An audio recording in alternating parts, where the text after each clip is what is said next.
তো বন্ধুরা, আজকে আমি রান্না করব মোচার তরকারি। তার জন্য মোচাটাকে ভালো করে কেটে নুন হলুদ দিয়ে ভালো করে সেদ্ধ করে নিয়েছি। আর এখানে এই ছোটো ছোটো করে আলু কেটে নিয়েছি, আর একটু চিংড়ি মাছ ভেজে নিয়েছি, আর কড়া বসিয়েছি। কড়াটা গরম হয়ে গেছে, এখন আমি কড়াতে তেল দেব। তেলটাও গরম হয়ে গেছে, এখন আমি ফোড়নে দিয়ে দেবো তেজপাতা আর দেবো গোটা জিরে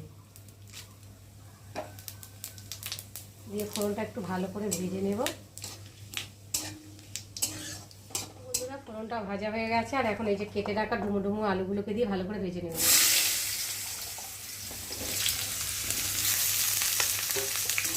নেড়ে দেবো আর দিয়ে দেবো কটা কাঁচা লঙ্কা।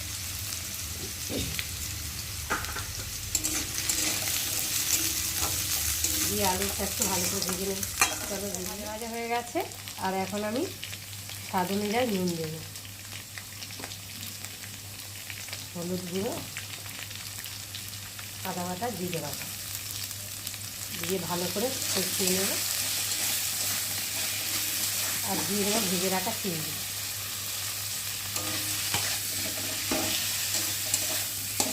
মশলাটা একটু ভালো করে কষিয়ে নেব।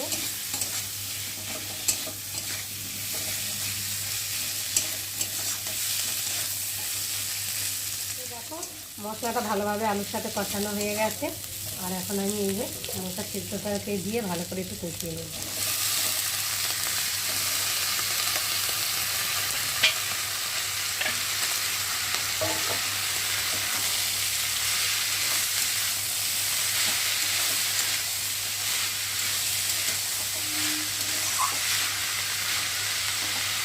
একটু ঢাকা দিয়ে ভালো করে মোচাটা কষানো হয়ে গেছে। দেখো কত সুন্দর, আর গন্ধও শেষ একটা সুন্দর।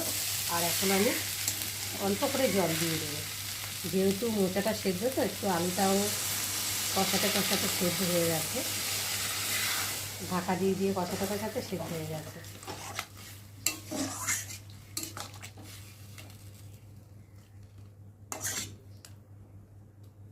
এখন ঢাকা দিয়ে একটু ফুটিয়ে নেব।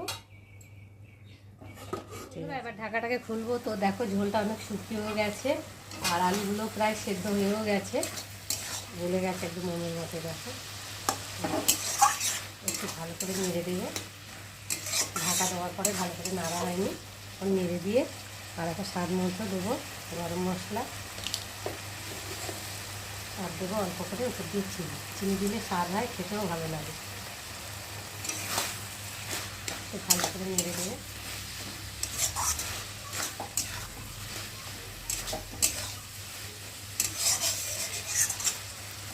চিনিটা দিয়ে সেটা একটু ফুটিয়ে নিই। বন্ধুরা, আমার মোচা রেসিপি তৈরি হয়ে গেছে। আর মোচা রেসিপি কেমন লাগলো তোমরা কিন্তু অবশ্যই কমেন্ট করবে, আর ভালো লাগলে লাইক করে শেয়ার করো। আর আমার চ্যানেলে যদি নতুন হয়ে থাকে চ্যানেলটাকে সাবস্ক্রাইব করো।